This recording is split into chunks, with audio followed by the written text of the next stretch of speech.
Hello, my name is Ryan Hooper, and I'll be discussing the Philippoman Special Forces and how they were so revolutionary with their fighting. The idea of Special Forces did not begin with the British SAS or the German stormtroopers. Hell, even ninjas were not the first. In fact, the earliest documented source of Special Forces was the soldiers who fought under the Philippomen, who was a Greek general of the Achaean Confederacy. At the time, Philippomen was considered an experimental general who studied the terrain he would face and adapted accordingly, such as in the year 192 when he equipped his army with weapons based on terrain by replacing short javelins and hoplite armor with Macedonian strissas.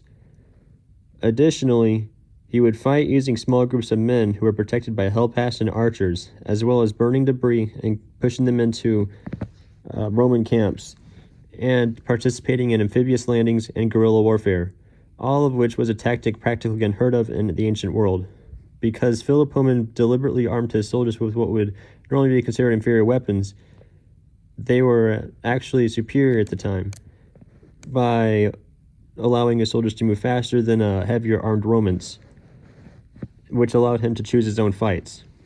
Philippomen's only real comparable situations of mass guerrilla warfare was during the Mongol invasion of Vietnam, in which vastly superior forces were pushed out from what would typically be considered a much inferior force through the usage of traps and other harassments from the Vietnamese, such as how the Romans were harassed out of the Greek territories.